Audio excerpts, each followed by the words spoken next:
am Keith. I am kind of the local principals first lead here, so a mostly volunteer organization. So really appreciate everyone coming out. I'm grateful that you came. I love the town where I live, Greenville, so be proud of the event that we've got here. So looking forward to a great evening and discussions that we'll have. Hopefully encourage everyone. At this time, we'll start with, I'll introduce my colleague Chris Hensel to lead us in the Pledge of Allegiance. I'm not going to use the microphone. I'll just read this from here. So if you all join me, rise and face the flag up here. I think we all know it here. I pledge allegiance to the flag of the United States of America and to the republic for which it stands, one nation, under God, indivisible, with liberty and justice for all. Thank you. One quick note here, as you think down about the Pledge of Allegiance. The first iteration of the Pledge of Allegiance was done in 1892 by a socialist minister named Francis Bellamy. It has gone through many different iterations, with the final iteration that we just recited, done in 1954, with the words "under God" inserted at the behest of President Eisenhower. And it was approved by Congress in 1954 as we were fighting those godless communists in the Soviet Union. But that's a little history about our Pledge of Allegiance. I think one of the other things is you sit here tonight, think about the words 1892, indivisible, liberty, justice for all. For all. Thank you.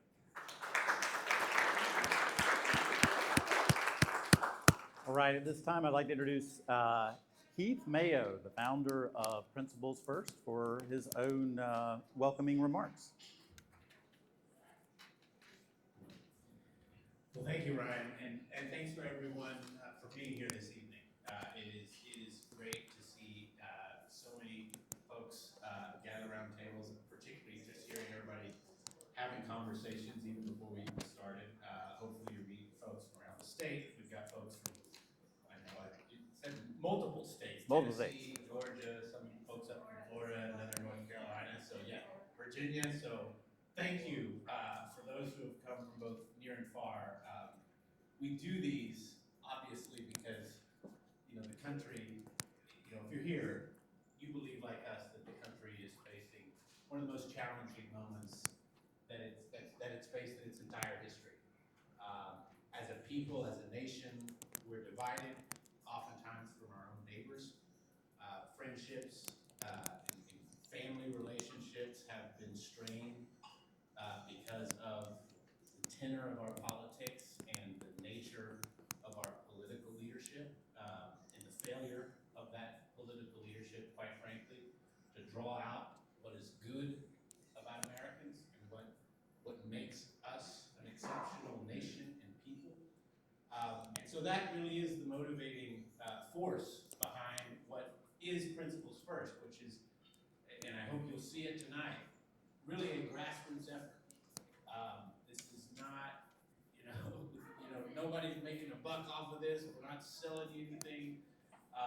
This is something that started, I think, 4 or 5 years ago now as a response to CPAC. We have one big gathering every year in Washington, D.C. Called the Principals First Summit, which for those of you, I think there's a good number of people who this is your first Principals First event, so we want to welcome you tonight. Thank you for being here. That Principals First Summit, if you haven't been to it or heard of it, I encourage you to, if you Google it, you'll see it, but it is basically a gathering where everyone around the country, we do these now around the country, everybody comes for 2 days of conversations just like this. It's grown year after year, and it has got the attention of a lot of folks who agree with us and a lot of folks who disagree with us.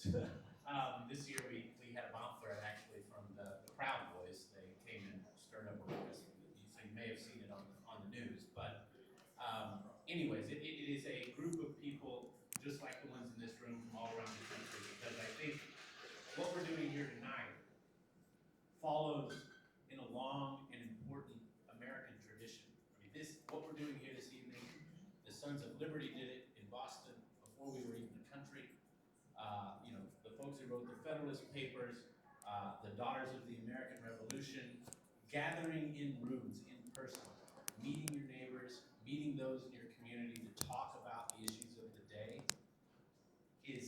it was the way the country was formed, it's the way the country has grown through a lot of the challenges that it's had, and it's, I think, going to be a big part of how we're going to pull ourselves out of this rut that we're currently in. Because if you meet your neighbor, if you talk to them about the issues, even where you disagree, it builds trust, and it tunes out a lot of the noise, the disinformation, the media noise that you hear, the daily outrage. It sort of lowers the temperature on that, and you really can build a connection with the person that you see in front of you. So that is, I think, the purpose of gatherings like this evening. We are delighted, obviously, to have our guest this evening, Dr. Moore, Bob Inglis, Representative Neil Collins, is going to be a great discussion about faith, family relationships, and also just civic life, I think, because that is obviously, we've seen that fray in recent years. But if you're here this evening, before we get started, I just want you to know you're not alone in how you feel about the challenges that the country is facing. We in this room, we at Principles First, still believe that the United States is an exceptional nation, that the American people are an exceptional people, and that what is good about the American people will always be bigger and stronger and more powerful than all of the forces that divide us, all of the negativity that we see day in and day out on TV. And part of fighting back, part of taking back our country starts in rooms just like this one. So thank you for being here. Thank you for being part of this effort. And we look forward to meeting you. Hope you meet the folks at your table, meet the other Principles Firsters. I do want to pause and just say at the top, thank you to our South Carolina leadership team for putting on this event this evening. Everything you see was coordinated by those volunteer leaders. So if you are part of the South Carolina Principles First State Leadership Team, please stand up and be acknowledged. I know it's at least boys, and Ryan and Chris, and Lisa, Katie.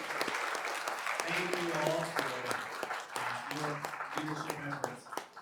And so tonight, after we break, there'll be plenty of time for discussion. If you see one of them, you want to get more involved, we want you. We need everybody we can get, obviously. And so we're just delighted and thrilled to see you all this evening. So thank you, and we'll keep rolling.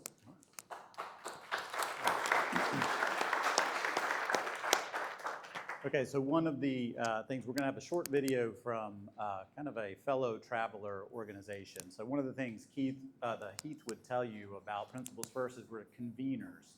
So we don't have all the answers, but there's a number of organizations that have causes that we can get behind and support as an organization ourselves.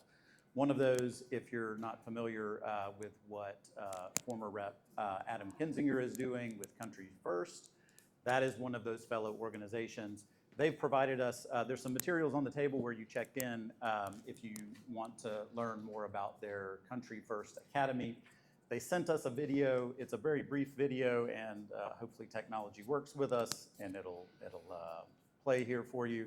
They do have an application just at the very end talking about how it relates here specifically to South Carolina. So here we go.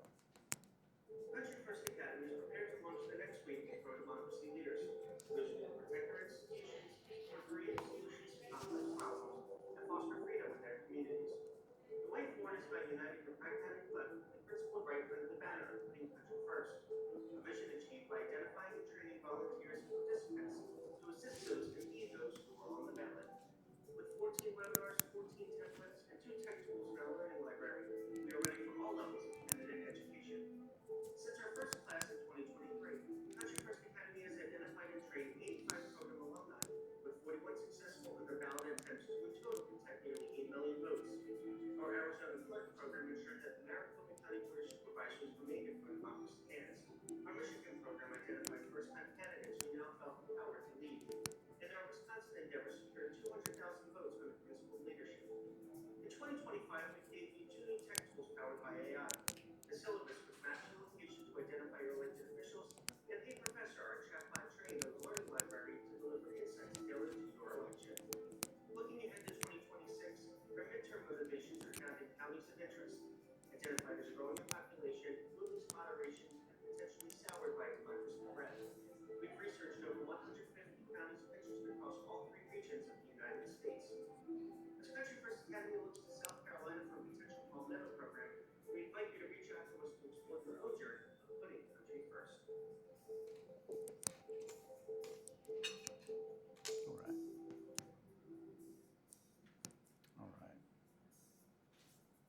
Okay, so those are folks at Country First. I would point you here. We don't have any of the representatives with us tonight, but Chris Hemsel, who you saw a moment ago, he's been plugged in with them quite well. I can get you connected to the gentleman that was on the screen as well, Connor. So if you have interest in learning more about them, we'd be glad to get you connected. Okay, so at this time, I'd like to introduce our first panel, which is going to be current Rep. Neil Collins. He is the representative in the 5th District in the House of Representatives. He's been there since 2014. He's an attorney and has been known for his work on various legislative committees, including Ways and Means and the House Ethics Committee. So welcome, Neil Collins.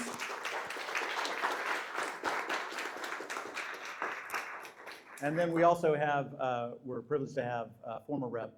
Bob Inglis, so I'll welcome to the stage. A former 6-term U.S. Congressman representing South Carolina's 4th District, so that's right where you sit tonight. Since leaving office, Congressman Inglis has dedicated his work to promoting free enterprise solutions to climate change as the Executive Director for Republic EN for environmental. And for his courageous stance on this issue, he was awarded the 2015 John F. Kennedy Profile and Courage Award.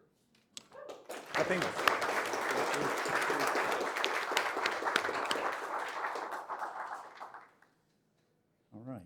Thank you, gentlemen, for joining us here this evening. Hopefully microphones work, and we'll manage as we can. First, Representative Collins, civil discourse is a challenge in our current environment. From your vantage point in the State House, what do you think are like the most significant drivers behind some of these challenges we have? And what concrete actions can both leaders, elected leaders, and then everyday individuals take to have more constructive conversations? Absolutely. Well, thank you for that, Ryan. And first, thank you everybody for coming tonight. Thank you for the invitation. Very much needed conversation about what the political climate that we're in. And related to this is the civil discourse. I've been serving District 5, which is easily just across the river, for 11 years now. And civil discourse in just my 11 years obviously has not been a great improvement from what it was. There has been a decline in that. I remember when I first got elected, we did not have these factions both in the Republican Party and the Democratic Party, and we were able to, both as Republicans and as Democrats, able to work on issues. And we said to ourselves that at least we're not DC. Now this is when I think Congressman was still in it, so I apologize, but at least we're not DC. And unfortunately, I can't say that anymore. Unfortunately, both Republicans and Democrats have now had factions, and to me, what I relay that to is just our modern culture, that 24/7 communication, that news instantaneously, and to benefit off of any of that, you have to make a name for yourself. You have to be dramatic. You have to be against something, in a sense, if you want to be in the next news cycle. So for us, we're dealing with that. I prided myself, last thing I'll say is I prided myself 11 years ago on being the most involved social media elected official in the state. And to a large degree still have that mantle, but I've seen too much negativity to that. So my answer to that is exactly what y'all are doing tonight. What we're missing tonight, or what we're missing in modern culture, is that community. Fortunately, I think the only reason that I have survived, I have a primary every other March through June. The only reason I've survived is I believe my community knows me, and that's because I have face-to-face. I'm not just on social media. I'm not just trying to be the next news cycle, and that has protected me in a lot of ways. So my encouragement tonight and for here on to attack this civil discourse, this decline of civil discourse, is more meetings like this, supporting organizations like this, and then back home that you actually meet your neighbor, go to your HOA July 4th pool party, and see them face to face, even though you may not agree with them politically. All right. Thank you, sir. Meant to mention, we will have a time at the end of this panel for you guys to ask any questions that you'd like, so keep those in mind once we finish up the formal discussion here. Mr. Inglis, I believe you were in Congress last through about 2011. Is that accurate? And you served during both Democratic and Republican administrations. I don't know what you would have said about discourse at the time, but perhaps we would allow that. Maybe it's worse now. If we allow that, how do you compare that environment that you served under to what we're observing in Washington today? And are there things that you think were happening then that could maybe help things today from your own experience? Well, yeah, you know, it's, I was with some former members of Congress recently, and there was a lot of revisionist history being written with some Republican and Democrats saying, oh, when we were there, we were pure as a driven snow. There was absolutely no partisanship. And there really was very serious revisionist history because, of course, we were partisan because, you know, that's sort of the setup. It's sort of like lawyers, right? David Savage, lawyers argue in court, and Republicans and Democrats argue in Congress. But I do think we've gone to a different level now, which is basically a strange place where we've got a president who insists on some kind of really strange sort of mafioso kind of loyalty. And that's really weird in my experience. I mean, you know, there were times when, I remember one time, I was getting ready to vote against the troop surge because I wanted the Iraqis to be the point of the spear, not the Americans. I knew we could do it, without a doubt.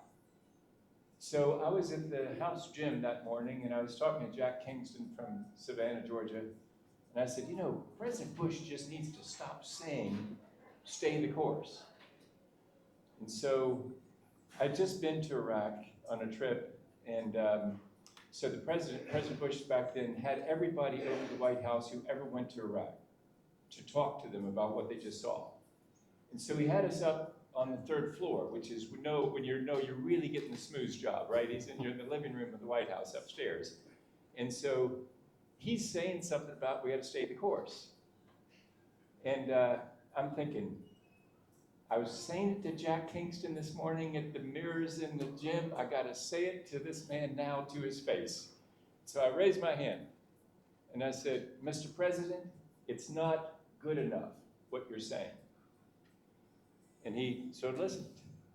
Next day, he was at HC5, which is a big room in the basement of the Capitol, and he's making a talk to Republicans. And he says, we're going to stay the course. He said, strike that. We need to do better.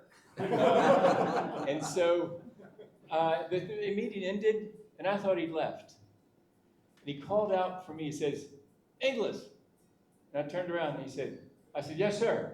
He said, I changed what I said. Did you notice? And I said, yes, sir, I did, and I liked it. I mean, that, to me, was normal. That I could say to my friend, he is my friend, George W. Bush, listen, I disagree with you on this, and I want you to do something different. And he could hear it and respect it, and then accept it as like, yeah, this is normal. But to have a situation now where we've got this fealty to a mafioso is not what the founders intended. I mean, this is not normal, and so we got to all tell each other that this is not normal, and we got to return to normalcy. All right. Any specific ways that you can recommend to overcome in the context that we have? Like, Well- if you were there today. Well, let me give you some hope. There we Okay, I've got I'm going to use a metaphor that my team at republician.org has told me to stop using. I told them in January 20th, I said, give it 6 months. Donald Trump right now is in the tub. It's full of water. 6 months in, the water is going to be draining out of the tub.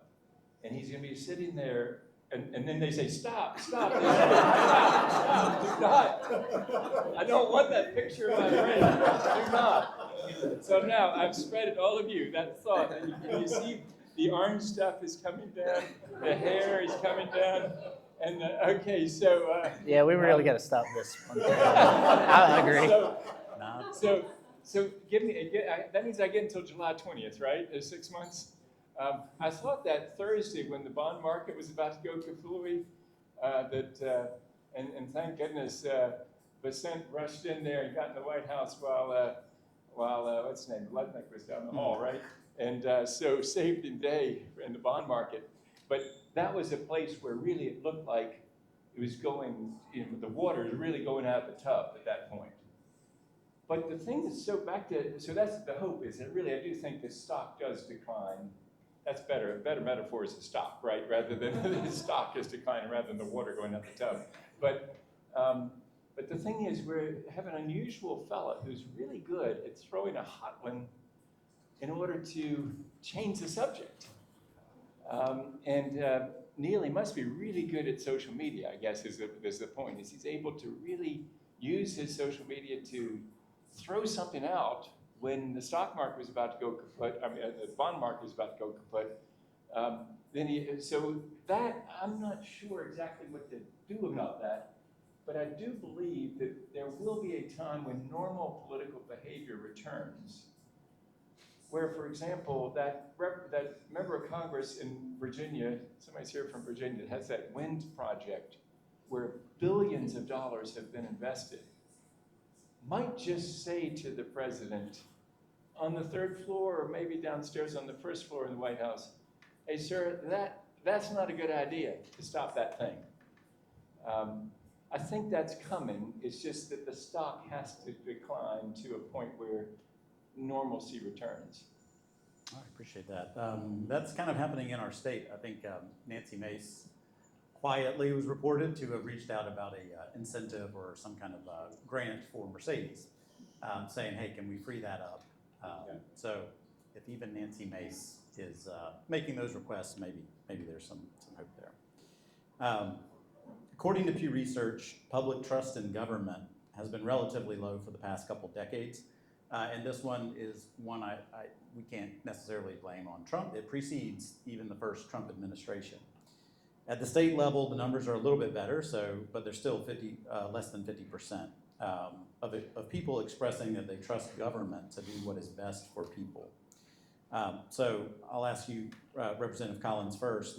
What do you think is contributing to that lack of trust in government by the people, and what can officials be doing to restore some of that trust? I would answer both as our actions and then our actions. We're flawed people, and I think part of the issue that has surfaced with the 24/7 news cycle is y'all are seeing how flawed we really are. And to me, that's not necessarily a bad thing. I don't want to be looked at as a hero. I don't look at any political figure as a hero. So in a way, that's a good thing to me, that we have now kind of rubbed that varnish away, that these are people within our communities. So to improve on that is for us to have honest discussions with you that, look, I am a sinner. I am not a perfect person, but I try my best to represent my hometown every day that I take a 4-hour trip to Columbia. And I work my tail off, especially on education, and I'm not going to be perfect. You're going to disagree with some votes that I have to take. You're going to, especially on social issues that There are some political votes that mean nothing, and there are some that just you cannot go against on certain issues. So in that realm, you have to communicate with me, and I have to communicate with you that this is what we're doing. This is what our aim. And I think our aim, when I'm talking to my constituents, is we want our community and our state to be a better place than when we took it on. And generally speaking, whether you're Republican, Democrat, Independent, whatever, that is generally the goal of everybody. And my job, I think, is to just kind of even out the mountains, even out the valleys, have those, crooked paths be a little bit straighter, and just say, let's work together on this. Unfortunately, that also means some of the people that we do not like, and that means getting in front of them and communicating with them.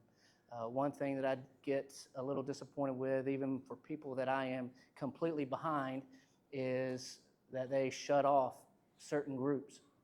And we can't do that. We've got to build a coalition of people who just want good, reasonable people in office that will be straightforward, will be trustworthy, and be ones that you're going to be disappointed in. Nobody is perfect. At least on the state level, I know all of the fools. We are fools. Don't I guess, prop us up to be something we're not. But let's all work together to make our state better. Mr. Inglis, anything to add to that? Yeah, how about a case study? You know, what I do at republicen.org, Ian's for energy, entrepreneurship, the environment. You know, we're conservatives who care about climate change. And so what we go around asking people to do is trust us. We're going to put on a carbon tax, but we're going to reduce some other tax. Trust me? And generally the answer is no. we're not really into trusting you because, you know, they got plenty of evidence to the contrary, you know. Education lotteries are supposed to improve education. They end up, funding gets cut elsewhere, and so basically nothing happened. Amen? Amen. Yes. There's some road or bridge somewhere in Virginia maybe where it's told until the bonds are paid off. Well, the bonds were paid off 10 years ago. The road is still tolled, right? And so we got plenty of evidence. It's hard to trust government, right?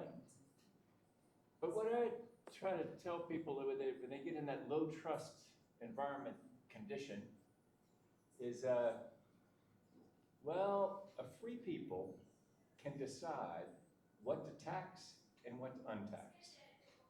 If that's not true, we need to call up Charles and ask him to come back. Start with an apology. Tell him we're very sorry what happened back there in 1776. And would you come back and rule over us because we can't govern ourselves? Usually I see people not willing to make that phone call to King Charles, right? And so that's what we got to just embrace, is that we're free people. We can make decisions.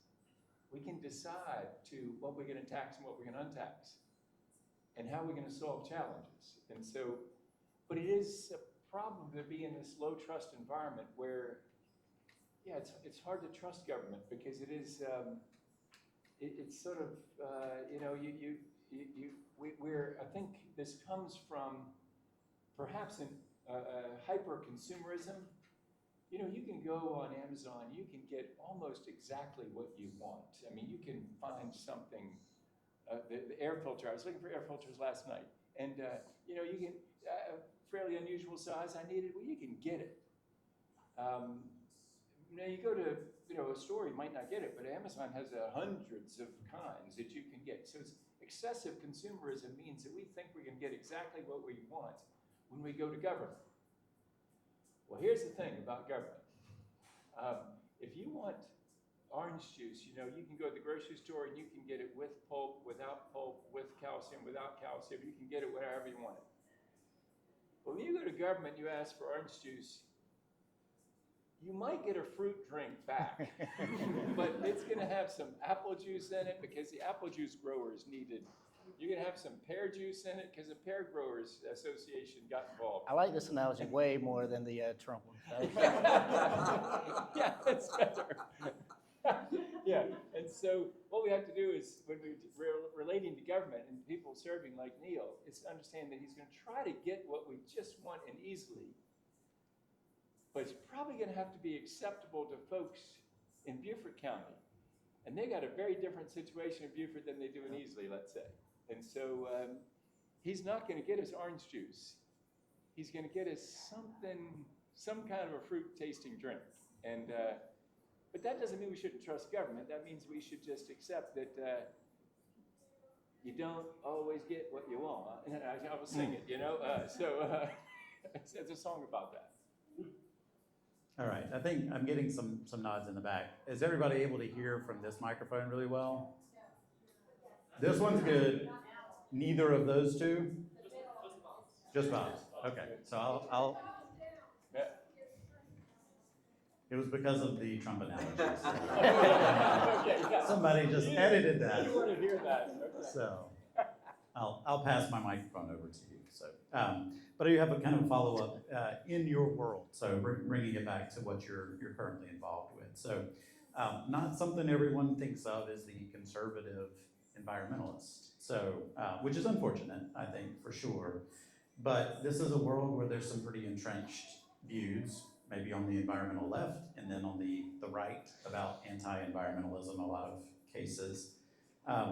You're trying to navigate that world, very difficult world. Like, what are you finding are the best ways to like build those bridges, to get those conservative-based solutions out there and get people bought into those? Make sure you use their language is the key. You know, there's a guy named Dan Kahan at Yale. He's got a joint appointment in law and psychology. It's sort of strange to have law and psychology, what he teaches. So he's done this research, and he says conservatives are hierarchical individualists. They believe in working through a chain of command, so they're hierarchical.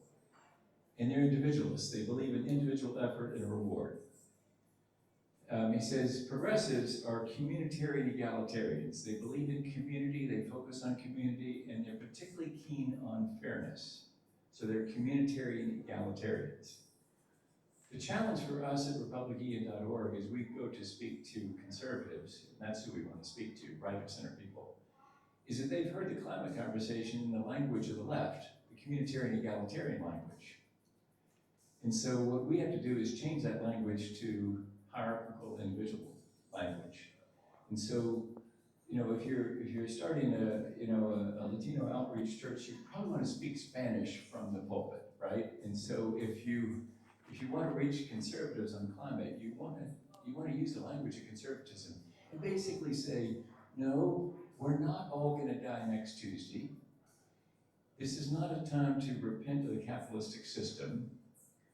No, this is not a thing where we must walk and eat bugs. No. This is about more energy, more mobility, more freedom. It's just going to be greener, cleaner, and cheaper. And we're going to create a lot of wealth doing this. We're going to make money and create jobs doing this transformation. Or leave it to China to do it. So which would you rather? Do it here or let them do it? And so that becomes in this language. And it depends too on how I see it going in the crowd. Like I'll be week after next speaking to 3 Rotary clubs in Florida. Particularly great time to go to Florida. Don't you think July? Love that idea. I was hoping for maybe January with those 3 Rotary clubs, but I'll be going in July. And so, you know, when there, I'm going to be looking to the eyes to see if they're tracking with me and if they're open to hearing this at the end.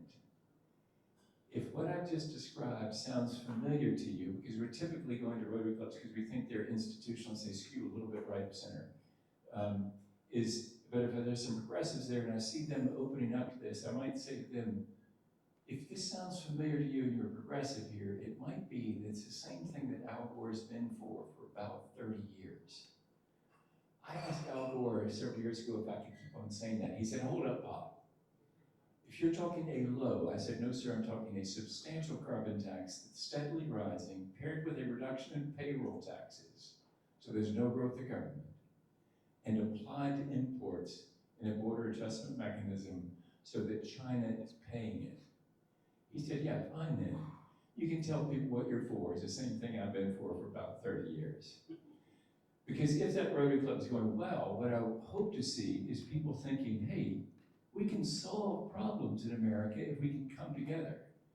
And it doesn't have to be that the only way that I can feel better about my miserable life is if my opponent is rising in agony on the floor. That I can be smiling while Al Gore is smiling, even though he approaches it differently than I do, but the solution may work for both of us. And so we hope to bring people, that's why I'm into this, the name of your organization, Principles First, is really start there with what principles you could apply. And what you find out is conservatives have principles that actually are acceptable to some people left to center. Particularly Al Gore, because he seems to be making a great deal of money in the free enterprise system. He's on the board of Apple. So the guy seems to know something about free enterprise and how that's working. But here is a challenge if I can point out. Problem is, he's now sort of milk toast in the Democratic Party. He's sort of a center-left guy. And you got some really, really out there people on the left flange. And those people come out and vote in primaries and runoffs. Just like Neil has to deal with people right of center that come out and vote in primaries. When Neil gets to the general election, he's golden, without a doubt. The challenge is the energy and enthusiasm way right and way left. And so the huge challenge for everybody in this room is figuring out how to see them and somehow create a solution center. It's not really a center. It's not like liberals are giving up what they believe or conservatives are giving up their belief. They're following principles that are true to, but they're finding solutions for that juice drink that Neil's going to get us in Columbia that works easily and in Buford. So, all right. Thank you for that. Along the same line, so just a follow-up on the environmental issues for kind of what's going on at the federal level right now. There have been funds withheld from a number of already approved green initiatives. There's further rollback set in the budget bill being discussed right now. I think anecdotally, there's probably a few other things like you mentioned July, we're in hurricane season in South Carolina. And I've seen some meteorologists concerned about the ability to forecast as well as we have in the past due to some of those cuts. Are you, with your background on the environmental issues, are there particular areas of concern for you right now with what is happening at the federal level? And then are there positives as well that you can give us some hope on? Well, okay, I'm not going to go back to the water in the tub, but I will say this, that I'd be real worried right now if I were voting. I don't know, the votes I think going on in the Senate right now, they might know and tell me what's happened, I don't know, but for the bill. Because I saw some polling data that Bulwark had the other day that says that it's very similar to the polling data for the repeal of Obamacare that led to Republicans losing control of the House. And so if I were a senator right now from South Carolina or wherever, Republican, or a House member, I'd be really worried that this looks very similar because the bill is not favorably received. The polling is not good on this bill. But you mentioned the things like losing some particular incentives. And when people start figuring out that, hey, you know what, that Medicaid thing, that somebody that you know now doesn't have that, or the cuts at the VA that mean you can't get anybody on the telephone, or that you can't get an appointment, that's when the water really is going out the tub. And so it might not be the bond market that does it. It might be that, so the fact that the provision of services that you expect based on your tax money that you pay aren't going to be there. And if they're not there, then I think that's when people start getting wise, because experience is an effective teacher. It's just usually a pretty harsh teacher. And just like we're being taught about climate change, we're going to be taught, I think, about what it looks like to move fast and break things. You can do that when you run Tesla, because you've made a lot of money in other businesses and you've got a huge wallet. And you can do SpaceX and it can blow up and you'll be all right because you can move fast and break things. But you don't do that at the VA. You just don't do that. Because, there are people like our neighbor in Travelers Rest, very reliant on VA in Asheville. Got service-connected disabilities, and that guy was a Trumper. I'm not sure he's a Trumper anymore, because he's going to get up there to Asheville and find out, hey, you can't get an appointment. And so that's when I think experience will teach us that, hey, you know what, we actually do need some things from this government. All right, Rep. Collins, in terms of fixing some of these things, we talked about elections earlier on. I'll caveat this with saying you can be direct with us, but I have you as a co-sponsor of the ranked choice voting bill in the state here. We have supporters amongst the crowd tonight for that. What can you tell us about that, and whatever you may tell us, if we want to influence things differently, what's the best way for us to influence that to a positive outcome? Absolutely. So I majored in political science, and so as just a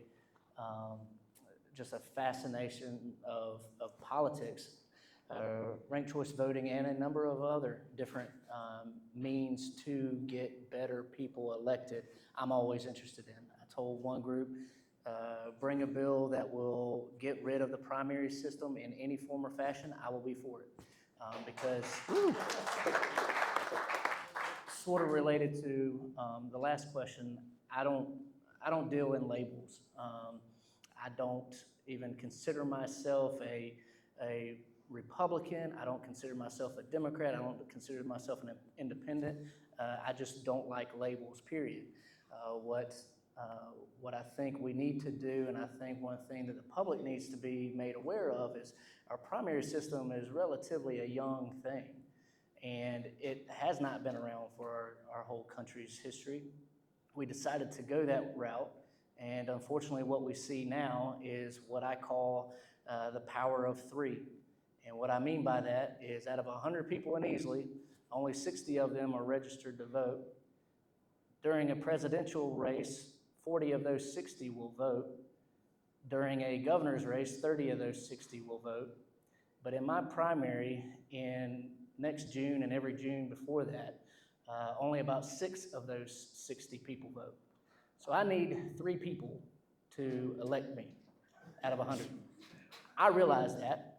Most of my full colleagues do not realize that. We do not have a mandate. But that's the primary system, and that's our current system that we have going.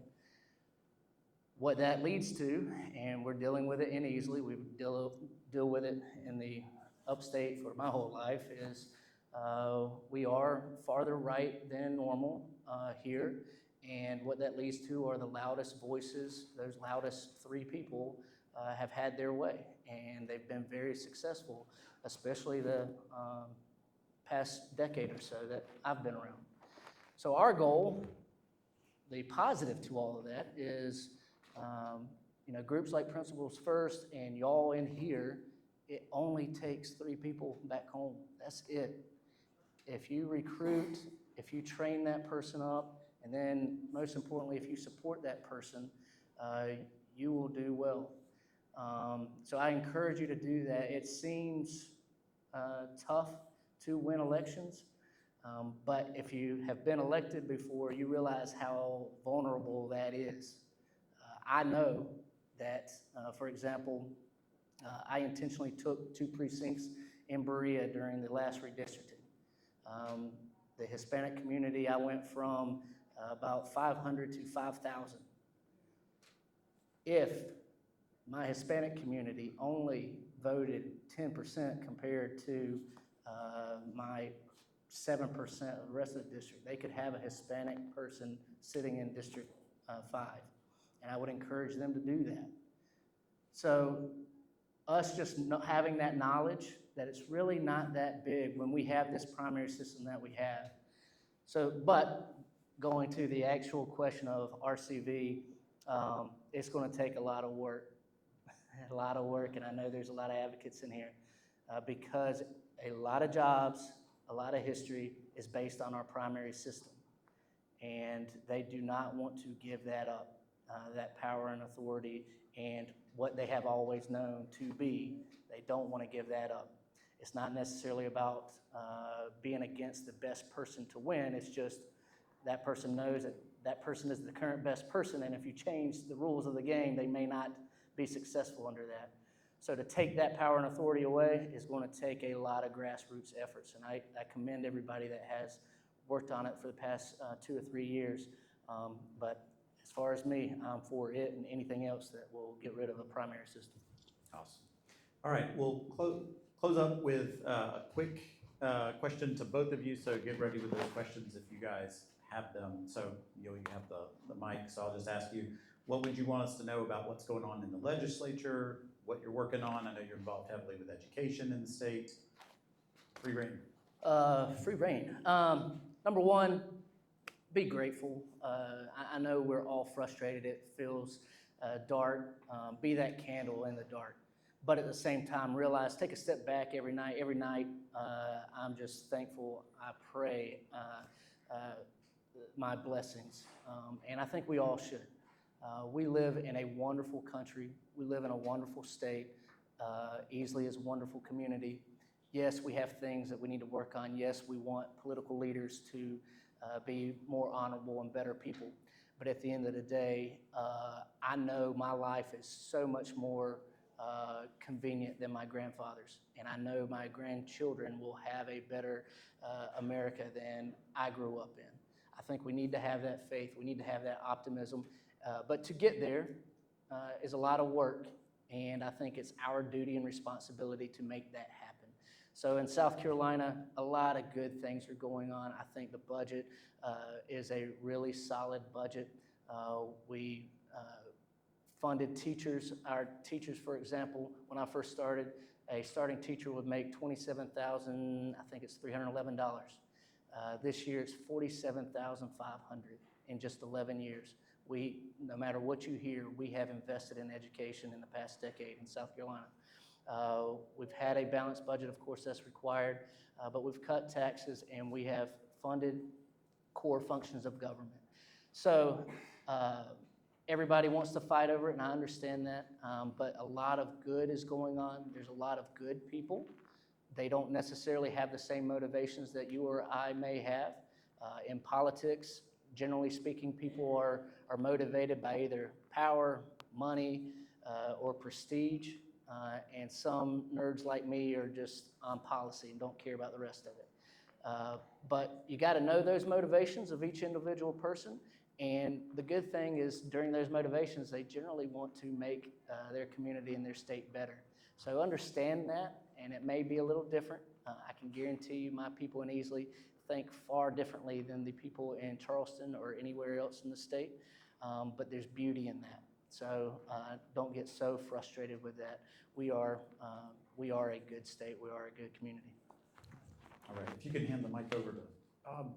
Yeah, elevator pitch for Republican. Or maybe just for America, you know, here's the There you thing. The style is going to change, I believe. You know, Bill Clinton wore baggy suits, and Barack Obama wore tight-fitting suits. And we changed style, presidential styles the way we change clothes, really. Even the very popular Ronald Reagan was succeeded by his vice president, George W. Bush, who, in the height of Reagan's popularity, said, "I would be a kinder and gentler nation." He was changing styles, right? And so the style will change. I think what I would just urge everybody, the principals first, and everybody in this effort to try to confront this thing that we got going on now that is so weird, is to just try to sound different than that. And it reminds me of one of the four people who I've lost an election to. I've lost 4 elections. I lost one in 2010. That was hard. I lost a Senate race in 1998, the previous century. I lost in the 4th grade running for president because Reggie Messick's father had a gas station and he brought everybody Snickers bars. So, but at my senior year of high school, I lost an election for the presidency of the Palmetto Independent Student Urban Association, PESCA. And so I went to PESCA with a whole program of how things were going to be better. We just got more involved in PESCA. Meanwhile, there was this guy named J.D. Howell, who was the first guy I'd ever known who, really in my life, who really acted out his faith. You could see Jesus all over this guy. He ended up being a Baptist preacher, actually. And he was also really good looking. And so during the convention, Myrtle Beach, you go down the hallway, and there would be Jamie. He had like 3 or 4 girls hanging on him. He had several guys following, trying to figure out what was the secret sauce about why Jamie was such a neat guy. I don't think I even got the delegates from my school. Part of it was I was making my speech, and I had braces sometimes, very late braces, so it was like 11th grade, and I had a rubber band coming out of my mouth. It looked like a worm coming out, so it popped out. But anyway, that was not the problem. The problem was I was this Machiavellian yuck. And J.D. Howell was this really lover guy. And it worked for Jamie. So what I'm here to predict for you is the next move, the next style is not going to be Trump to the 10th. Sorry, J.D. I don't think that works. I think what it's going to be more like is the style of a Jimmy Carter. Not that he was a great president, okay, but an authenticity and sweetness or something that is going to be like, we're just sick of this stuff. This grievance and this grossness. And so what I just urge you to do in your efforts is to try to just think of Jamie Howell and how to be that, rather than to meet Trumpism with Trumpism. Because Russ was coming up here, you know, and I got a confession to do for the soul. Here's when I pray the Lord's Prayer, and here's as we forgive the trespassing says, it's always on J. Trump. That I am consciously trying to forgive. And so I just finish with this, is that there's a wonderful prayer for our enemies in the Book of Common Prayer. And it goes like this. O God, the Father of all, whose Son commanded us to love our enemies, lead them and us from prejudice to truth. Deliver them and us from hatred, cruelty, and revenge. And in your good time, enable us all to stand reconciled before you through our Lord Jesus Christ. Amen. I wish the prayer were a little bit less balanced, you know, like just them and us. No, them, no, but it's them and us. And so that's what, if we can just be that J.D. Howell kind of guy and present solutions in a hopeful way, I believe that this junk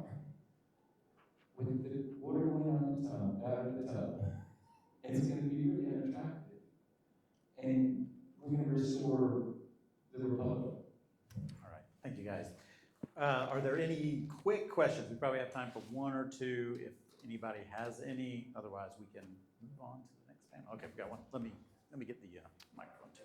Looking straight at me. How best could one support ranked choice voting in South Carolina? Text your House member and your senator and get them to sign on to RCV bill.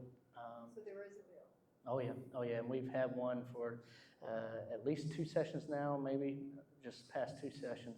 So obviously, know your House member, your senator, and text them or however they receive that information, but reach out to them. All right, time for one more, if there is one. All right, we will move on. Thank you, gentlemen. Appreciate it.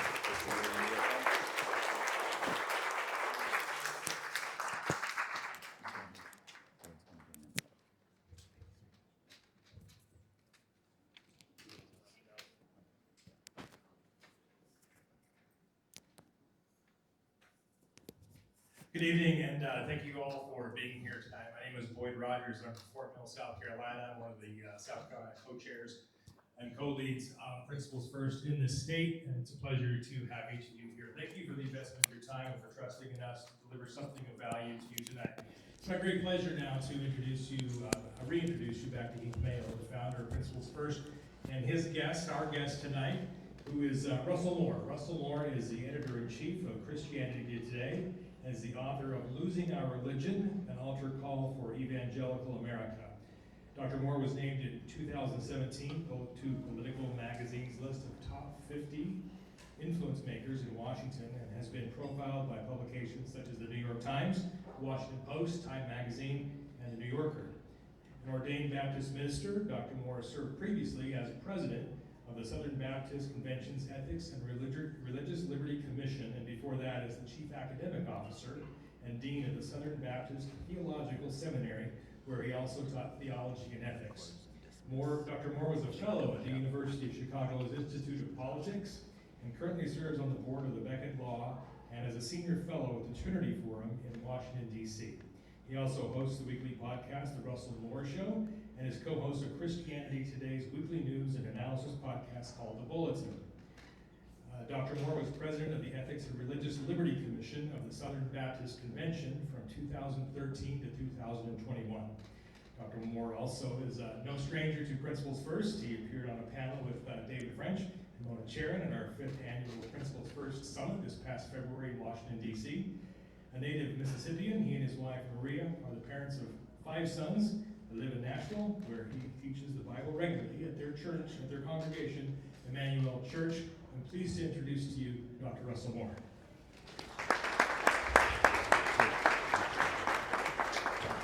There you go.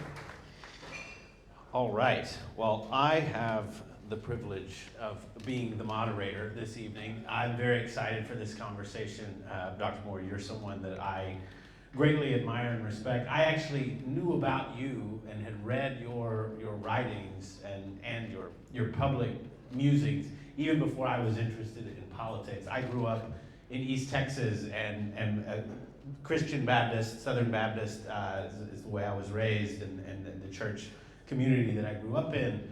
So I read your faith writings before I really read knew of you through politics.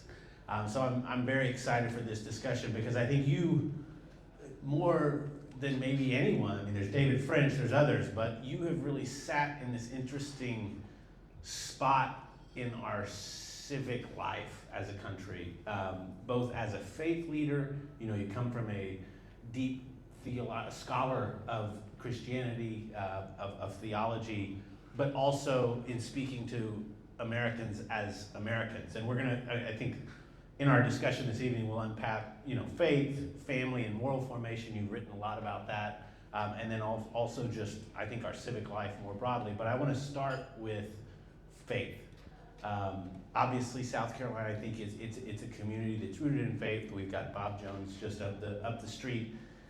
And I think for many Americans, whether they are a member of an organized religion, a practicing Christian or not, they are aware, as Americans, of the way that faith has been politicized in recent years by enterprising politicians looking to use the faith and deploy it to their own ends. And it has, I think, created a tension even among those in the church and Americans. They're looking at faith in a matter of distrust.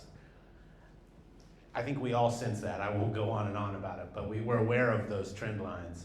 I want to just kick it off to you as someone who has sort of been right in the center of these fights, have been the target of threats from inside and outside the faith community.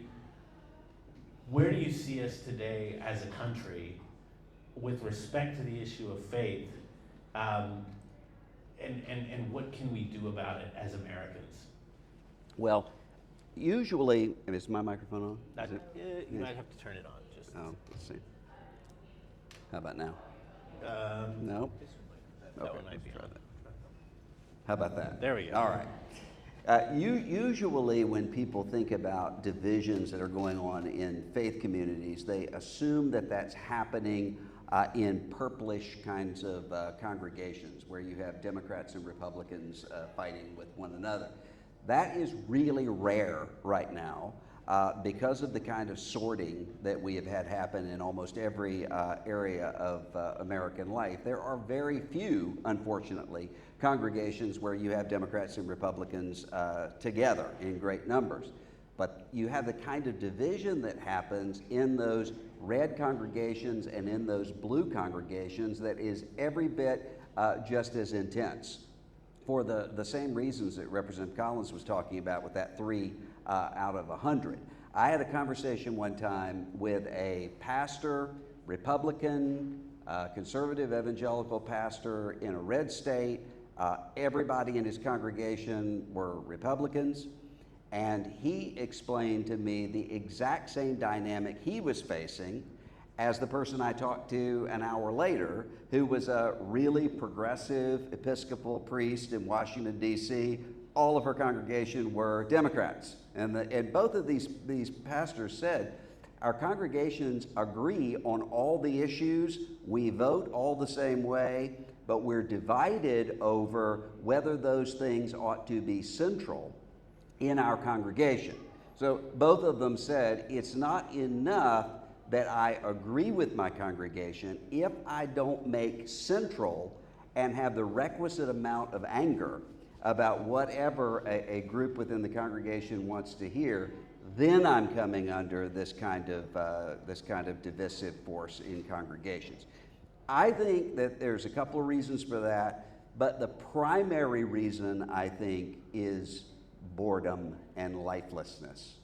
There is a reason why politics has become religion and religion has become politics. And a lot of it has to do with the adrenal jolt that comes from the kind of anger that we can muster up against those that we believe to be our enemies. Steve Bannon said in The Atlantic, in an interview a year or so ago, he said, you can have this guy who's Dave from Accounts Payable, lives out his life, Dave dies, has a funeral, 50 people show up, then they go eat potato salad. But when he's online gaming, he's Ajax the warrior. And in that sense, he goes out with a funeral pyre. And I want to see to it if we can make Dave from Accounts Payable into Ajax the warrior in real life. Now, the truth of it is, he's not Dave from Accounts Payable, and he's not Ajax the warrior. There is something to life that is bigger than that.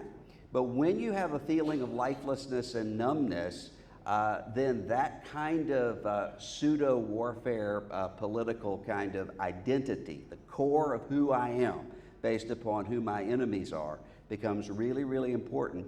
And there are a lot of people who want to capitalize on that in congregations. And so one of the things that you're seeing right now is a secularization happening on the right in congregations, of using categories such as spiritual warfare, which is in Scripture explicitly not against flesh and blood, other people, but against principalities and powers in the heavenly places.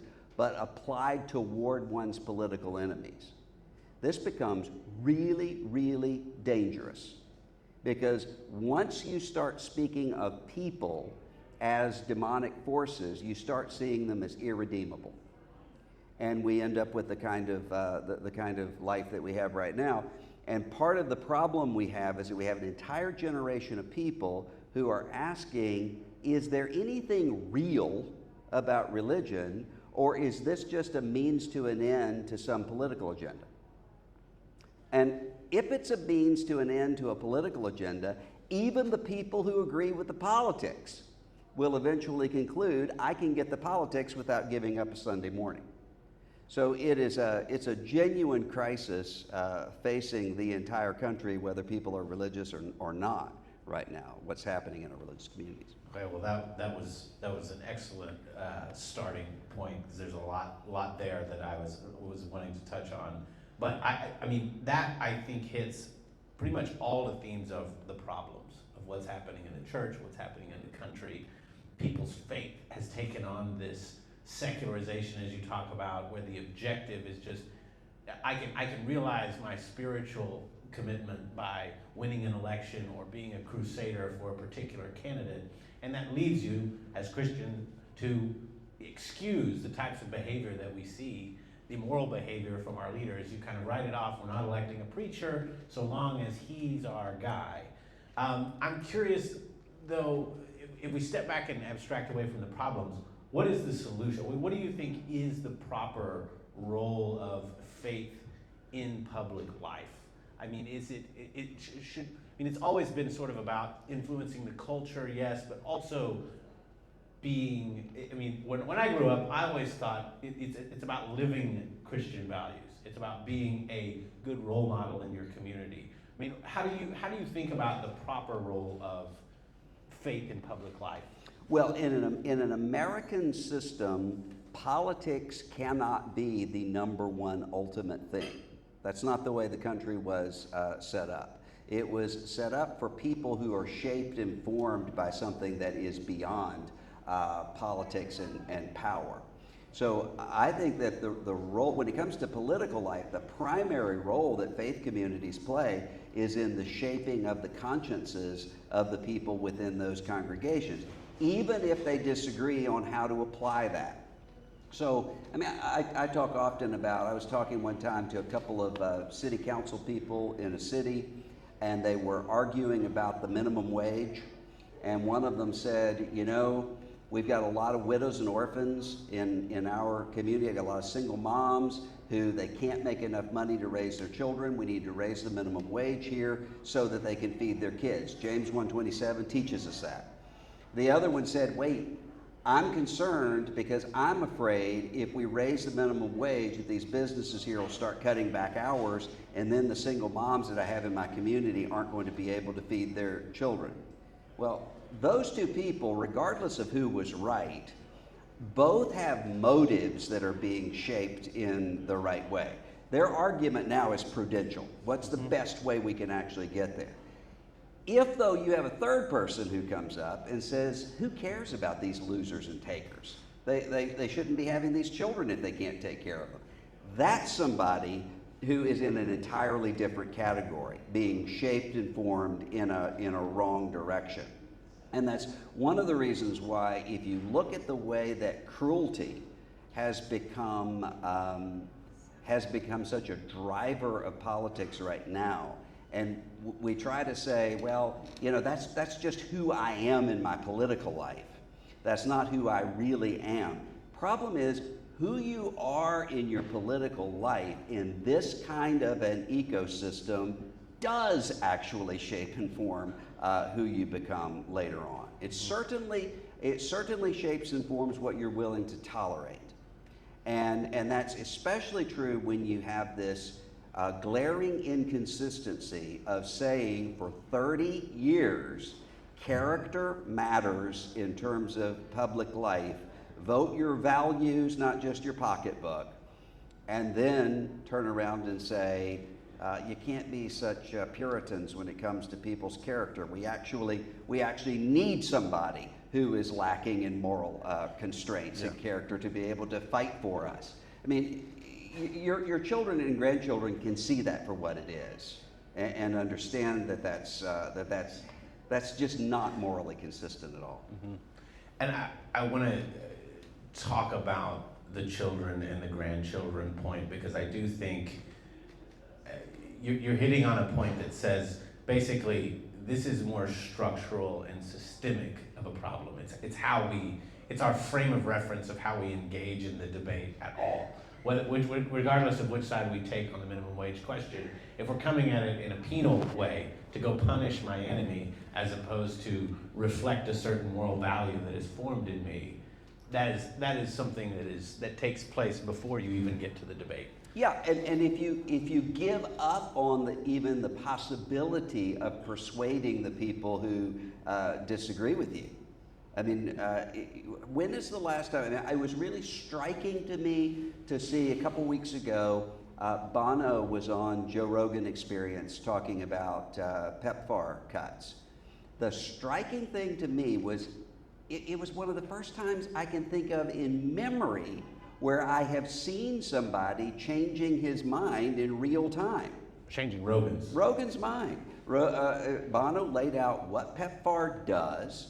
And really, if you think about what this program is that President Bush started, saving millions of lives of HIV AIDS victims in Africa, and you look at that and you see, you know, the United States of America did that. And did that with a coalition of people going from the left all the way over to Jesse Helms, saying we're going to work on this problem. It was effective, it worked, it wasn't expensive, and having kids who are dying while there's medicine just wasting away in storage because they've suddenly been cut off from it just ought to shock our consciences. Bono laid that out. And Joe Rogan said, you know what? I think you're right. The thing that's striking about that is it is so rare because we don't ever even expect it to happen. We expect simply to have these kind of show combat going on between people. When you give up on that, you're not actually able to then have an effective republic, people working together. Then you add to that we have a numbness to the kind of cruelty that we see in American life today, the kind of buffonishness that we see in American life today, the reality television sort of nature of really, really serious life and death issues, and we all have become so numb to it that we don't even see it and pay attention to it. I mean, just there was one day when I stepped back and said, if even one thing among 15 that has happened today, if I had told myself 10 years ago that this would be, I would expect it to be months of fury and controversy in the country, and even I was bored with it. That's just what we have right now. You have that, and you have 1,000 other things. That's a really dangerous sort of place to be when you don't know the difference between what's normal and what's abnormal.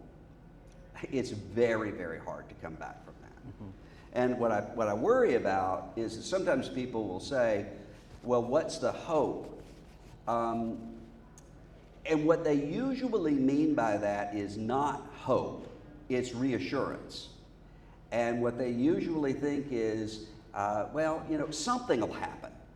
And there's just some external event that's going to happen where suddenly the grown-ups are going to show up and all of this is going to be rolled back. And that's not how this happens. We are the grown-ups here. And there is no magic thing that's going to set us back to normal. For a long time, a lot of people expected, well, if we just have a big national crisis, then everybody will rally together and we'll finally get serious and we'll come together and move forward. Well, then we had a big global crisis. That did not happen. It became much worse. Worse, And so I think that right now what we have to have is this realizing. I think that what God is doing is putting us in a situation where we don't know the answers and we don't know the way. And we have to step back and realize that and know that before we can move forward.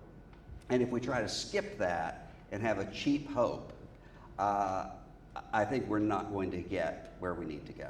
I mean, you're painting the picture of, and I think it's the right one, of sort of an insurmountable cultural problem in the United States. It feels insurmountable.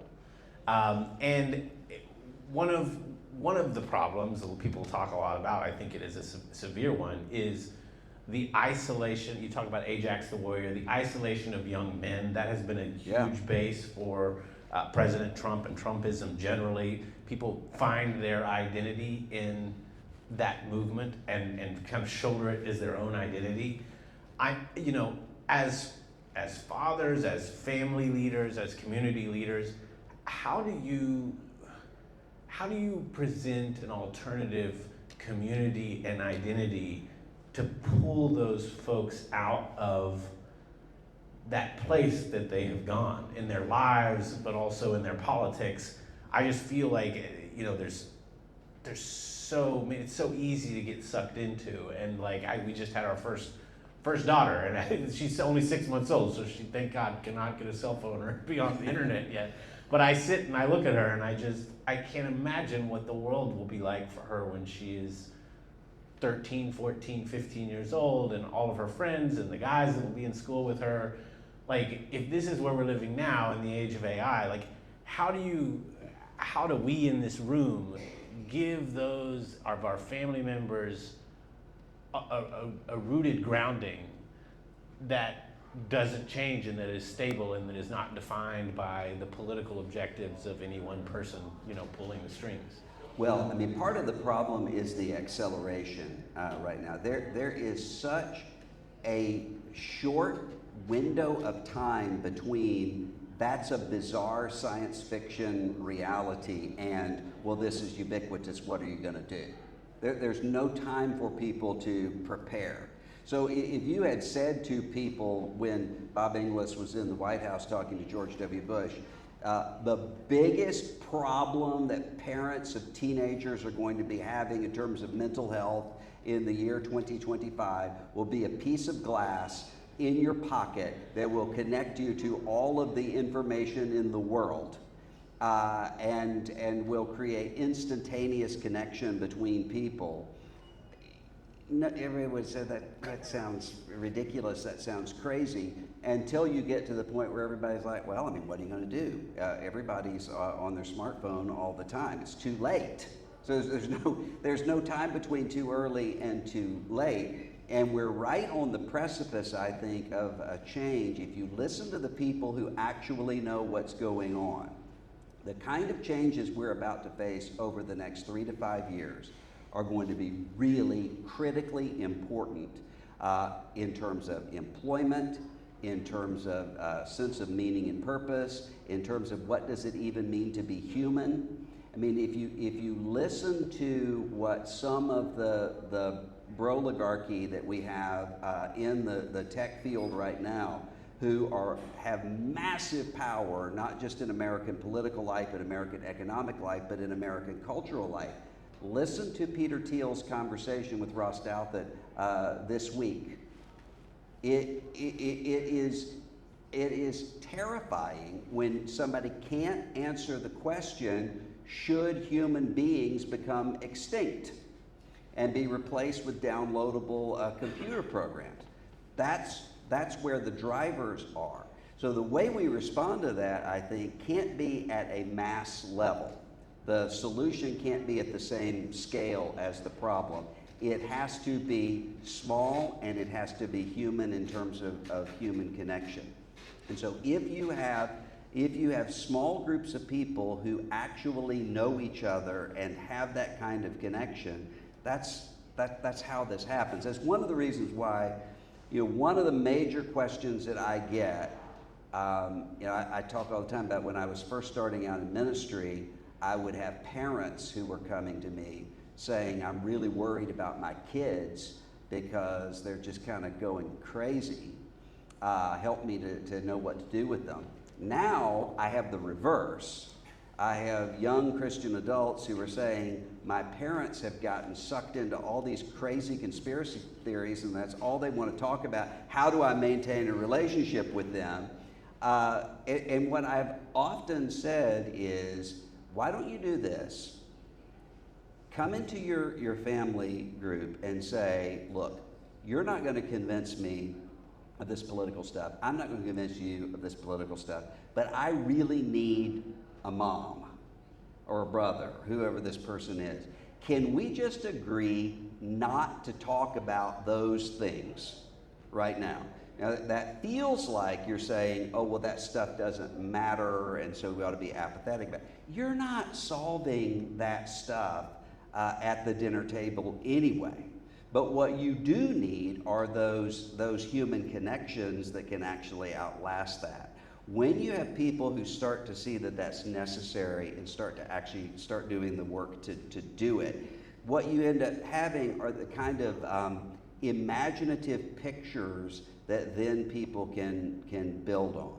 I mean, I think about, when I think about my home state, Mississippi, the older people that I knew, the very few of them who were white Mississippians who in the generation before me actually had broken out of Jim Crow.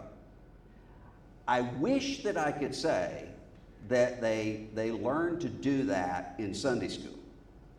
But in almost every case, the common factor was the United States Air Force or the Army or the Navy, where you had people who started to be in an environment where they realized, wait, all of the stuff that I was taught just isn't true.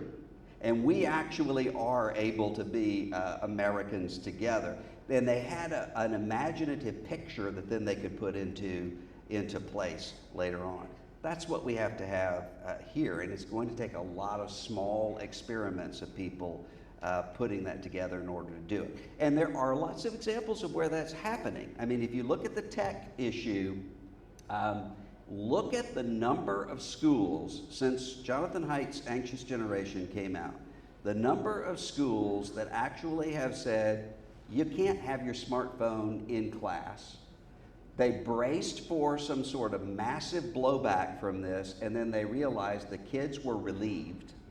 The parents were relieved, and they could actually do it. And once you see one group of people that can do it, then somebody else can take courage from that and do it too. So I think we do have some experiments happening that could yield good fruit. That's good.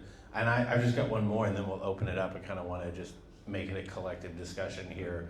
But the place I wanted to go to conclude is, you talk about changes at the small level, but I do think that the political leadership in this country and, the pundit leaders who have gotten platforms have created this ideal of what it means to be, a strong leader, right? And I think this ideal has become someone who breaks the rules, who doesn't care what you say, someone who will look at your sort of social norms and sort of thumb their nose at them and go their own way and sort of redefine what those norms should be.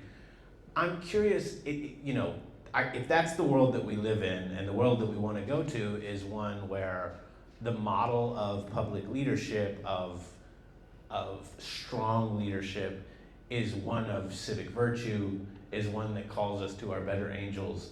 I'm curious if you look out and you see a leader now or in the past who was able to inspire that type of, that type of ambition on behalf of every American, and could have changed their focus towards that North Star. And what are the ingredients of that type of leadership that we need to sort of, because we kind of I agree that we've got to do a lot of work just in our own communities, in our own relationships, but we also need leaders who are going to change the aperture of the entire country I'm curious do you see anyone out there who does that really particularly well, and sort of how is that done? Well, I mean, the Apostle Paul said to the church at Galatia, be careful as you bite at one another that you do not devour one another. And one of the things that we're starting to see right now is that this kind of, well, we're all just sort of playing a video game called American democracy. Eventually you realize this does not work. Now, that's a moment of crisis that could go in either direction, because you can have people who conclude, well, what we need is more of that. And what we need of that is it happening on both the right and the left. There are all kinds of bad solutions that could come to it. But there also has been in American life a sense of we don't want to do that anymore. The question is, are there going to be leaders who can give a picture that actually does want to bring the country back together again? I mean, I was just reading some old writings from this leftist philosopher, Richard Rorty, who became came back into public consciousness in 2016 because he predicted 25 years ago, this is what is going to happen with this divide that you have between this wealth divide and cultural divide. You're going to end up with people looking for a strong man, and you're going to end up with a backlash to women and minorities and so forth. All of this played out exactly the way that he said.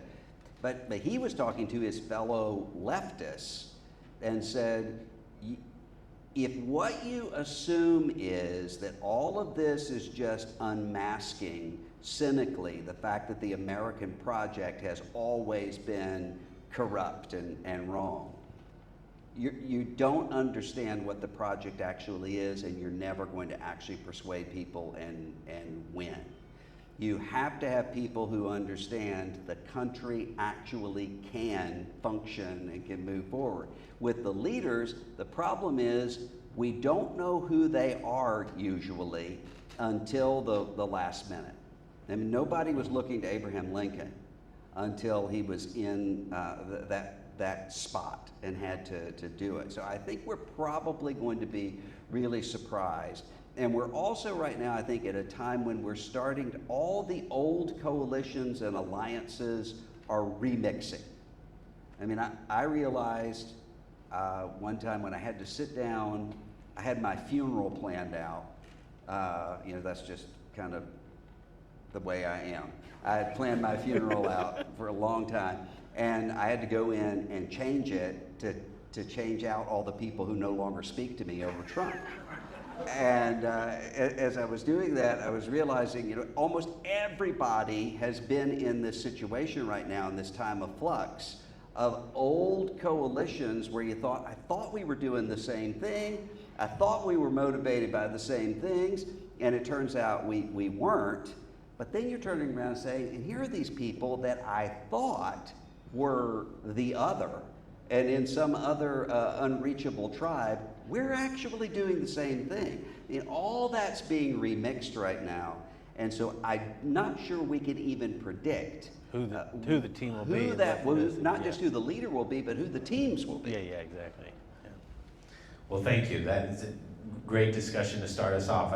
I'll open it now to the floor and see if there's anybody that has questions that wants to chime in. Sure, yeah, right there in the back. I think we can hear you, but I can also. Okay, there you go. And if you don't mind just introducing yourself and saying where you're from, that's also great.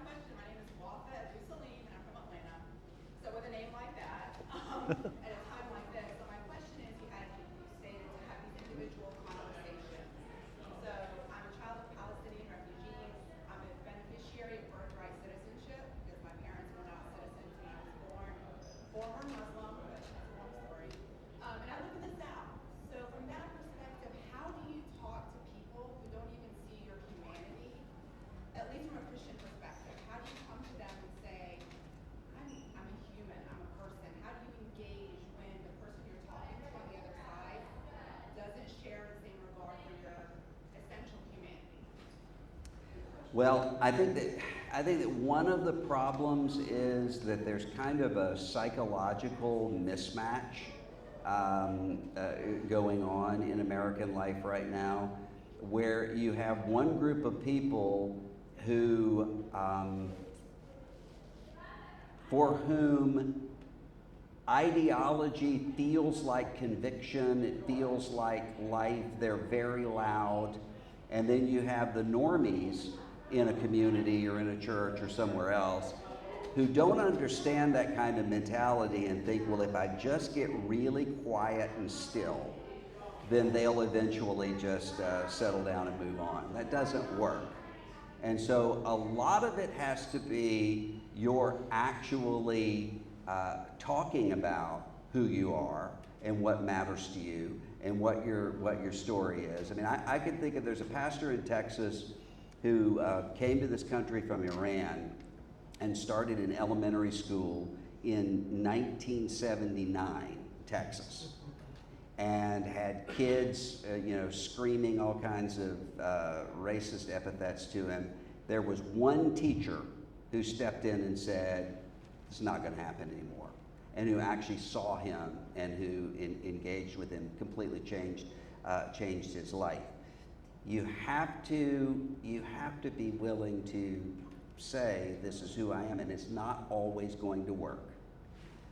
So you are going to have people who are going to reject that, but you have to be willing to do it to the degree that you can. And sometimes I think what's important is not the person you're having the conversation with, but the person who is overhearing the conversation. That's often what actually is changed, is when you have people say,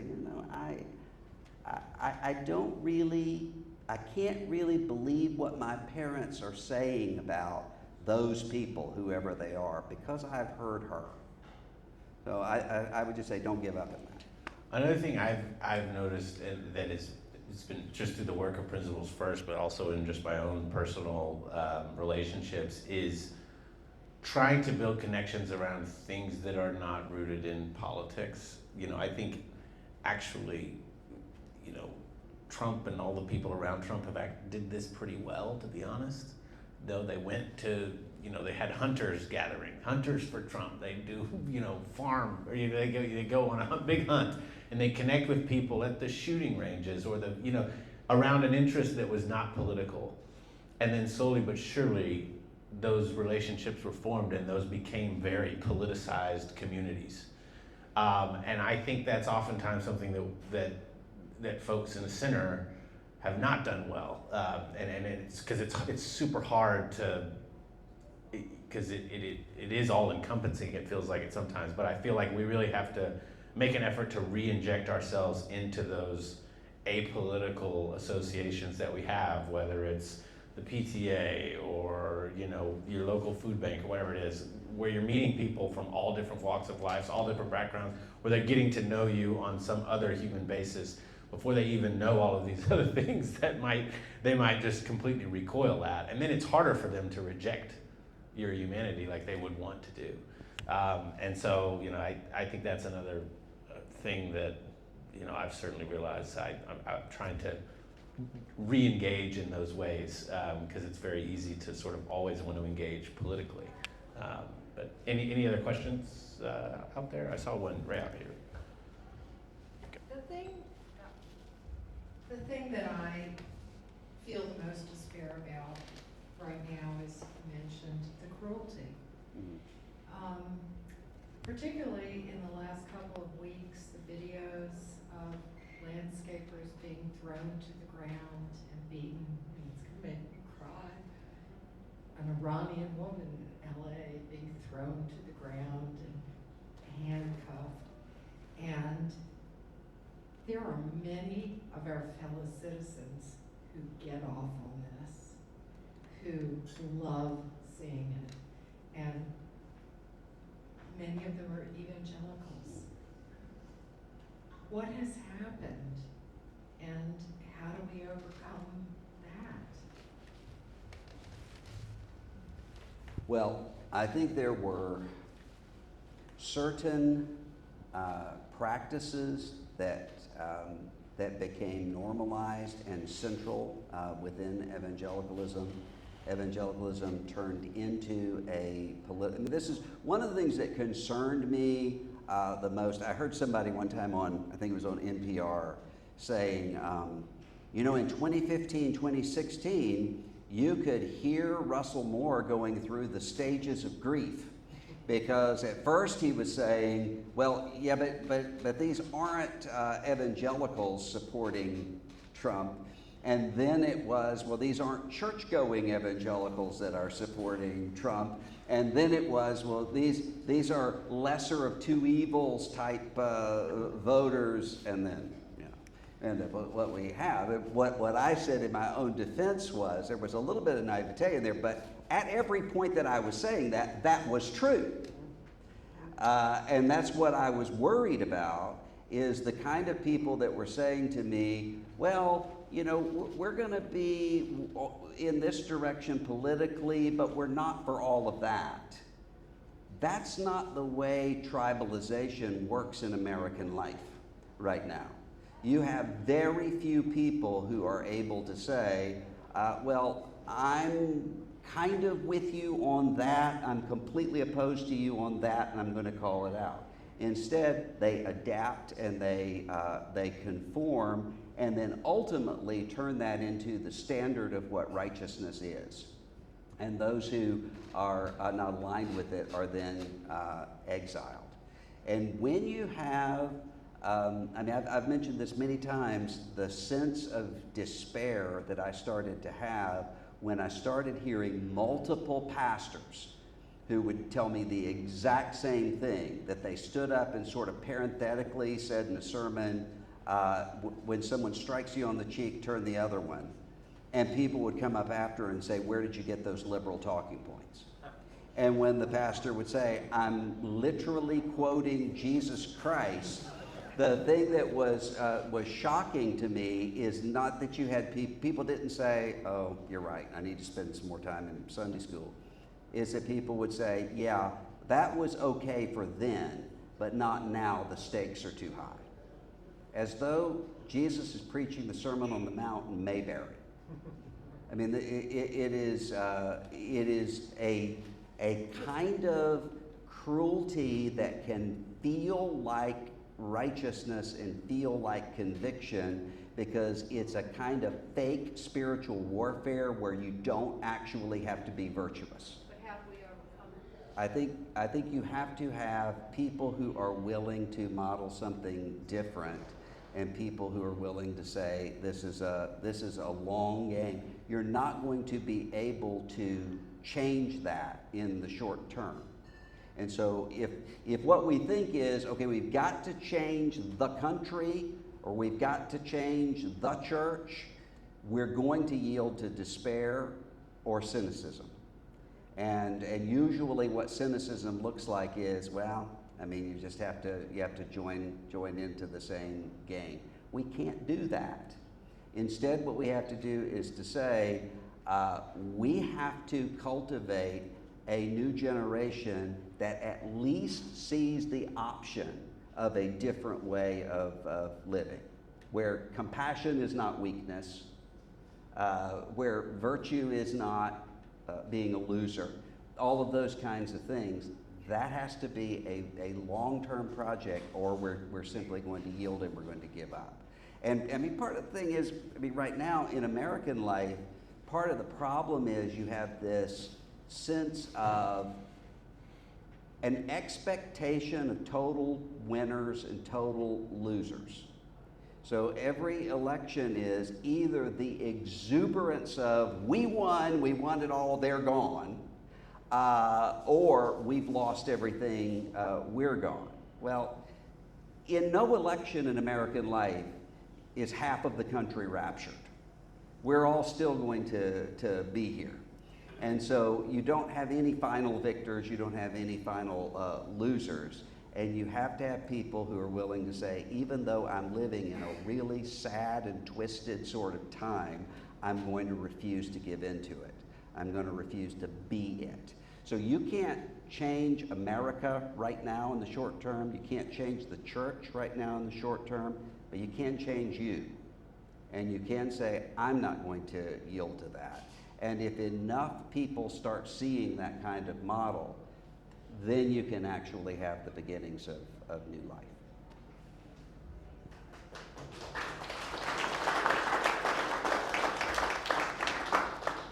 Any other questions from folks? Sure.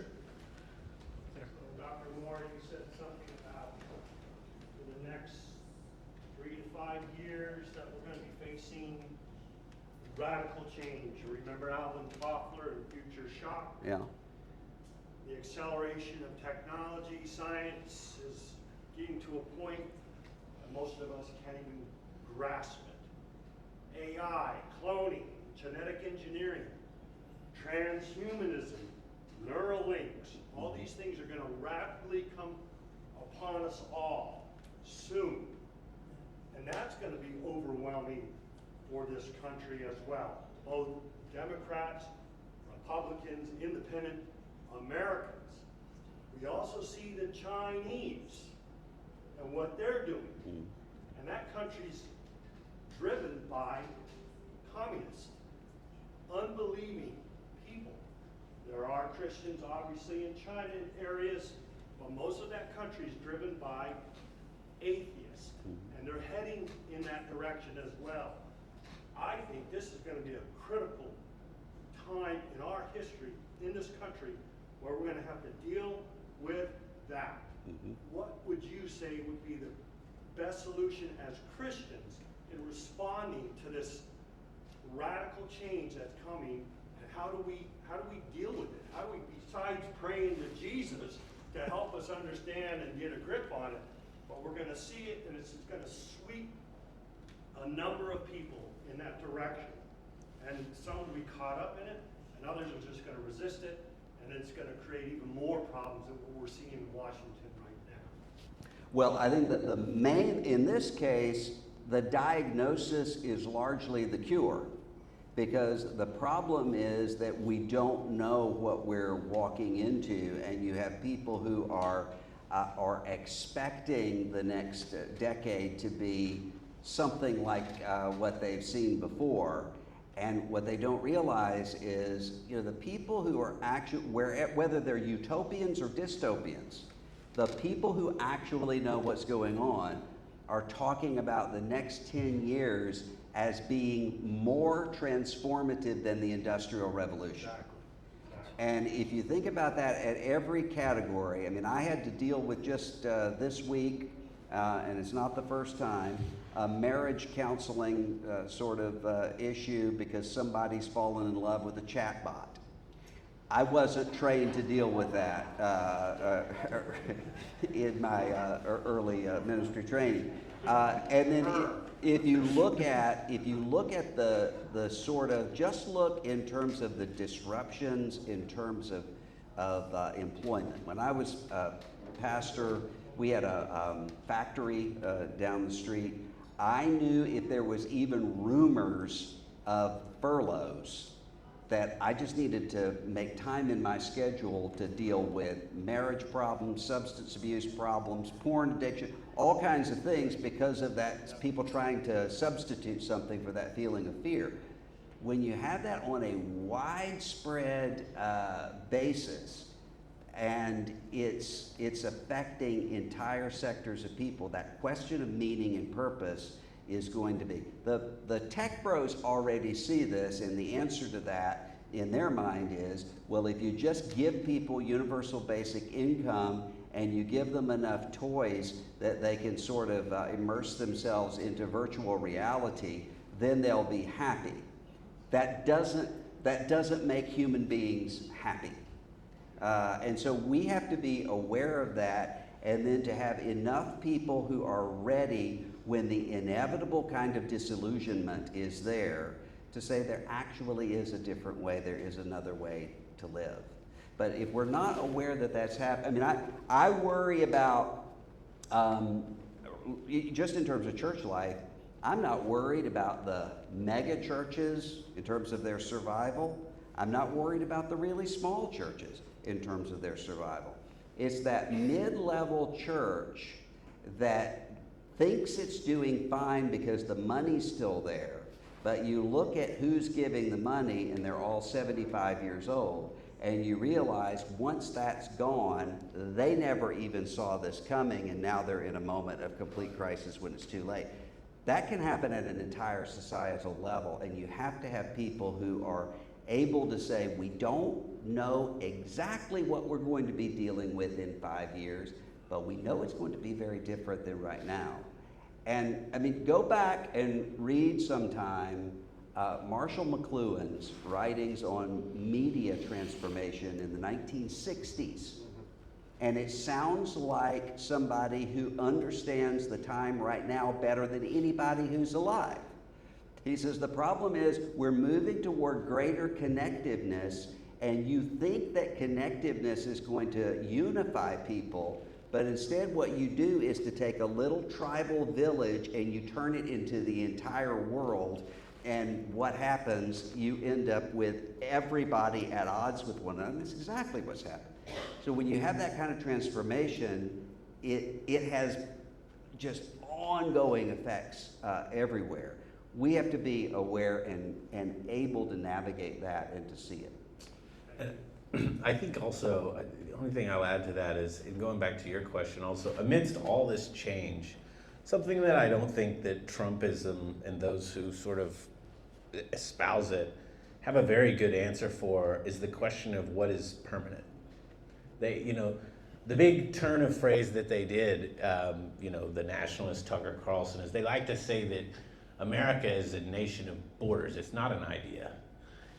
We're just like every other country, essentially. We're a sovereign nation. All these other nations are sovereign. We should just focus on ourselves. They don't really have a good answer to what are the permanent things that make America, America? What are the permanent things that make humans, humans? It's sort of this chasing material well-being. Let's kick them out so we can have more for ourselves. So I think as we enter this moment as a country and as a human race, honestly, of all of this rapid change, I think the premium and demand for an answer about what is permanent, who are we as people, what is this all about, I think will go up. So if we can challenge folks who make that case of like, yeah, if we can just get this person out of the country, life's gonna be much better for me, right? Like, really? I mean, we can be outraged at that because that is, it's morally atrocious, but I don't think the outrage has convinced. It hasn't persuaded. I think we have to challenge them to say, I don't think that this is really gonna deliver for you what you think it's going to deliver. It's not really going to define you at the end of the day the way that you want it to, the kind of the people, the kind of country that we want to be. And so I think that, I don't know if that started as the objective of Principles First, but I think it is, I've noticed it has become sort of a gap in the market that this community can feel is, what are the permanent things about America, about being the type of individual that you want to be in a society? What are those permanent things that we should always put first? And so I want to thank everyone here this evening. We're up on time for at least our discussion. Thank you, Dr. Moore. That was a fantastic discussion. Please join me in thank you. And in closing, I'll just say, I know each one of these dinners that we do, we've done more and more around the country that are regional in addition to the summit. And each time, like, I think most people come because they're really hungry. They want to do something. That's the big takeaway that we hear every time. It's like, the talk is great. I love the discussion. I agree with all of it. So what do we do? And that's exactly what we need. We need that enthusiasm and the energy, because that, like Neil was saying, like, that can get it done. And you actually, I mean, this room tonight is a lot larger, in fact, than a lot of county Democratic dinners or county Republican dinners. We're actually becoming and growing into a significant block of people, and this is a completely volunteer effort. So I think one point I want to leave you with tonight is that you're actually much stronger and more politically powerful than you think. Number two, what can you do? You can connect with any of the state leads that stood up earlier when we recognized them, connect with them to get more involved, because what we need to do is exactly what we're doing tonight, is forming bonds and community and identity that is an alternative banner for people. Because right now it's either, you know, if you want to engage civically, you got to kind of put on the red hat and go along with your crew, and that's really the only way to engage and build relationships. And so this is a completely alternative way to do that, and I hope you agree, I think it's a healthy way to do that, and we need to be doing this. We've done it in Chicago, we did it in Dallas, we had a similar room this size in Independence, Kentucky a couple of weeks ago. We're gonna go to Denver, we're gonna be everywhere that we can be. If we can do this in Augusta, if we can do this in Savannah, we wanna do it.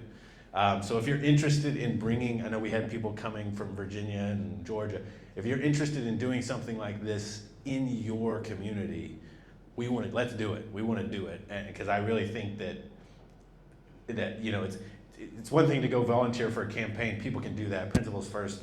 We're not going to do that. We don't. I mean, we're going to have candidates. We've got Lee Johnson. I don't know if you want to. He's running against Lindsey Graham here in the state of South Carolina, so as a Democrat. So go speak to him after this is over. But this is what we do. We foster communities so that it can create a base of support for people who do want to go embark on those campaigns. And it's now, if you want to go door knock for a candidate that you really believe is principled, you've got a whole army of people here who can go help and who you know are like-minded. So I think that building that community is doing something. And it's doing something in a way that, quite frankly, the center has not really done well historically, and that we've really been outworked in that perspective, in that way, by sort of the radical fringes of our politics. And the last thing that you can do is come to the Principles First Summit in February or March. We haven't set the dates yet. We'll send it. We've got your email. We'll send it out, the announcement, as soon as we have it.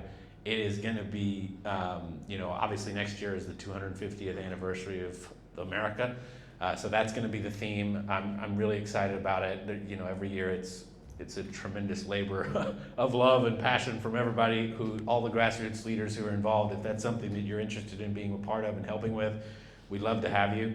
But it's going to be it grows every year. So I'm sure there will be thousands and thousands of people there, and it always is in the news and impacts the discourse and shows that there is actually a large audience and a large constituency of Americans that still believe sort of in the country's core principles. And so those are three core things. And we invite your ideas. We want you to make this a vehicle for your political activity. So if you're thinking like, gosh, why aren't they doing this? They should really be doing this. Tell us, and let's do it. You know, I think we're sort of all ears and all hands on deck on this. So we're just thrilled to see all of you here this evening. Safe travels back to wherever you're going, and thanks again. And that concludes the Principles First dinner. Okay, great. Do you want to say anything else? Yeah, I'll just say, anybody who's interested, I am the local lead here, so please come by and say hello, and we'll make sure to follow up with you afterward. Thank you all. Have a good night.